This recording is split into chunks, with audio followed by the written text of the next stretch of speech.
The world is as you choose to see it, completely free of your circumstances. The project is you. Improve your inner world, improve your life. Conor McGregor is displaying traits of a stoic mindset, whether it be consciously or not. And some of the greatest minds and philosophers of all times, such as Seneca and the Emperor Marcus Aurelius, were all known for adapting a stoic mindset. You have the utmost free will in any circumstance, regardless of what your emotions might tell you. You have a lot more control of what is going on than you realize. You are in charge and have the ability to create the life you want. I knew what was going to happen. I knew I was going to get here. They didn't. There's a lot of stressful years, you know what I mean, a lot of tough times, but I proved them wrong. I proved myself right. The first lesson to develop a successful stoic mindset is to want what you already have. It's about realizing that the solution to your unhappy life is right in front of you. Focus on being content on where you are and what you already have. I want this. I want to do this and I want to do that. But the vibe you're putting out is want. You're always going to want. And I always have the attitude that I have. And I always felt like I was a black belt walking in. You know what I mean? I always felt like I was the world champion. I always felt like I already could do everything. I was only telling you about the surfing the other day. I was got the rental, walking around like I was a fucking pro. You know what I mean? But I don't want anything. I have everything. That's a mindset. You know what I mean? I have everything. This is a powerful concept and goes against the popular belief and materialistic thinking. Learn to appreciate what you already have. You have lived so long with it already, and it hasn't made you unhappy or unable to just live. Appreciating the surroundings. I think it's important that you put a conscious effort into appreciating your surroundings. You know what I mean? That's what I do with this place. I absolutely love this city. And even, you know what, I was thinking a lot about Norman Park yesterday after that thing happened, where he was saying about Northern Ireland and it's a disgrace and it's this and it's that. It's a negative thing towards your home nation or whatever, you know. But that's not the right way to be. You need to have you need to appreciate your surroundings and be grateful for it, and that's when good things happen. You know what I mean? But to have that bitterness and that negativity, then things start going bad. You know what I mean? So I think the fact that I have them thoughts and the fact that I appreciate everything and I'm grateful for the things around me and the way things are going, that's why it's going so good for me. So the first lesson of Stoicism is to never take anything for granted, and don't root your sense of happiness in possessions or achievements. Wanting to have what you already have will make you more grateful and happy on a daily basis. Everything that happens in the world is neutral. All the events has a different effect on everyone, so the natural conclusion is that events are neutral. Your own reaction and perception of the event is what causes your unhappiness. They said they were embarrassed or whatever. I don't give a shit about that. It was a spectacle. Everyone there was enjoying it. At the end of the day, when I went to Rio, they were threatening my life. They were saying crazy. The guy that was translating things to me couldn't actually speak them out loud on the mic because they were that bad. But I didn't give a shit about that. It's all part of the business. No matter how you react to an event or situation, the facts will remain the same. Instead of overreacting over the fact that you are powerless to stop the situation from happening, focus on what you can control. Realize that everything is neutral. I had a hell of a lot more wrong with me than a bruised rib. And I still showed up. I prepared for this camp essentially in the physical therapist room. Practice separation. To practice separation and effectively handle the sources of helplessness and stress, separate your life into two buckets: things you can control and things you cannot. Are you annoyed that you have to be here 11 days before your fight?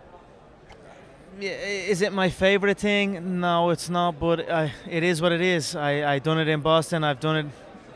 It seems to be normal occurrence for me now. Maybe my next contract I might negotiate a little bit better, but once I'm here, I enjoy it, to be honest. Is it ideal? It's not, but we get on with it. Improvise, adapt, and overcome. That's something I say to myself daily, and this is just something else that we adapt to and we overcome.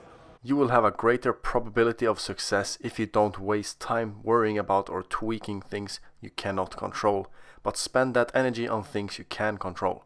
Ask yourself, will any amount of worrying change an outcome you cannot control? You can't control the weather, the economy, or other people's opinions of you. I'm out there, I'm too cocky or something, or I don't know. I don't pay attention to that.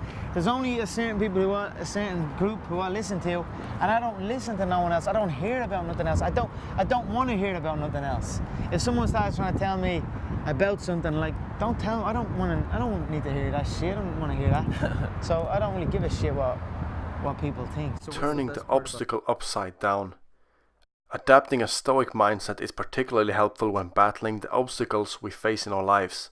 Defeat negative judgment and turn the obstacle around.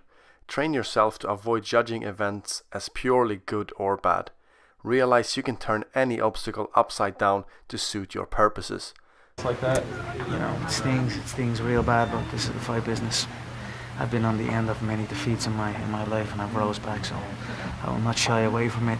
I will not make excuses for it. I will assess it and come back. Seek to interpret things that you would normally consider negative as positive opportunities. This is a philosophical exercise that Stoics constantly engage in, and the most practical effect is enabling the thinker to become immune to negative emotional spirals. I actually enjoyed the fact that I enjoyed the fact that a person could take the shots and keep coming. He kept his composure. He went into almost autopilot mode with the shots. His face was bust up, and I went into panic mode. There was just a shift of energy, and he capitalized on it. I think with a bit of adjustment and a recognition that the heavier man can take, it must take more than one, more than two, more than three to put the heavier man away. I think if I go in with that mindset at a heavier weight, I will do fine again. Instead, they've made a habit to force alternative thought patterns to gain perspective and become able to rationally move forward. This mentality can be applied to all negative events. See the negative events as an opportunity to practice inner strength, calm, control, and level-headedness. Surprise, surprise, motherfucker! The king is back! The more you turn the obstacle upside down, the more you'll realize that there is no such thing as good or bad. There's only your perception of it, and you decide how to deal with it. I have no emotion, good or bad. So for me to hear that he was hating, I've never hated a guy so much. That was weird to me. Assume voluntary discomfort. This is one of the central mindsets that may have the biggest impact on your daily life. It's about making your life artificially difficult and uncomfortable for a set period of time in order to gain the perspective that you've tried hard to avoid. The more you seek the uncomfortable, the more you will become comfortable. So actively seek to make life difficult for yourself. Dissatisfaction in our daily lives is the result of a certain level of entitlement. We just expect things to run smoothly.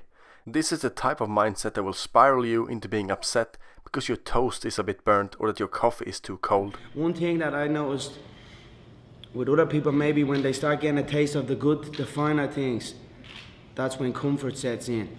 But for me, I almost get more uncomfortable the more good things come in, because I must push on and continue and get more. It must be constant. According to the Stoic philosophy, just because you can afford yourself a nice meal every single day doesn't mean you should do so. In fact, you're better off if you skip a few meals from time to time just to experience hunger. It builds perseverance and grit, but more importantly, it demolishes the sense of entitlement that chips away at your daily happiness. The great Stoic philosopher Seneca emphasized the importance of this and remarked that your fears will melt away because anxiety and fear is often based in ignorance and uncertainty. So by experiencing discomfort, you will walk away stronger by realizing that you experienced what you dreaded and suffered no ill effects from it. Emotions are created internally. Emotions come solely from within and are created completely by your choice. Everything that happens in the world is neutral. Bad or good doesn't exist in external sources. It logically flows that all emotions come from within. What we tell ourselves is what creates our feelings. And there was a girl sitting right there, and I just turned around, she's bawling, crying. Like literally in tears, crying. Like I was something from One Direction or something. So it's good, it's a good feeling, you know what I mean? So I tell myself it's a good feeling, and it is a good feeling. We are blank slates, but it's human nature to blame other people, excuse ourselves, or dodge responsibility. When you feel resistance regarding an obstacle in your life, don't look at the things happening outside of you. Focus instead on what happens inside, how you frame that issue in your mind. It's a fight at the end. It doesn't matter who. There is no opponent. There's no Jose Aldo. Who the f is Jose Aldo? There's no one. You're against yourself. You know what I mean? You're against yourself. And I just feel like I'm able to beat myself. You know what I mean? I can beat me mind. Do you know?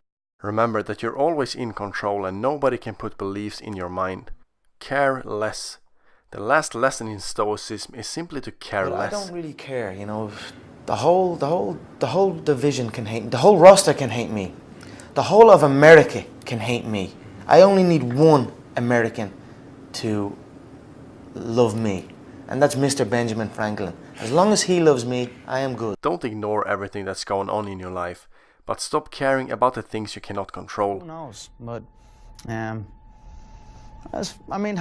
don't really feel anything changes. I mean, it's just essentially it's just like a fight. You know, someone wins, someone loses, and then you wake up, and then the day is, everyone's life carries on. It seems like the biggest, most important thing at that moment in time, but then you wake up and the day just carries on, and it's the same. So free up your internal resources to focus your time and mental energy on things that truly matter. Actually, it's similar to what I'm involved in a way, but as far as conniving and divisive or anything like that, I haven't seen anything like that, so I cannot comment on that. I do not know. Okay, gotcha. I also do not care. You're focused on a fight. The most precious asset is not money, but time. You can always earn money back, but once a single minute of your life has passed, it's gone forever. We used to just fight our way up, and eventually you put in the performances, you put in the work, you put in the hours, and the UFC brass take note, and then you get the call up to the big show. And don't spend your time worrying about external forces that are out of your control. A stoic mindset urges you to live as you want right now. It's all within your control, so make a decision and choose to have a better life now. Conor McGregor, congratulations. It's been an honor calling your fight, sir. Thank you very much. You're welcome.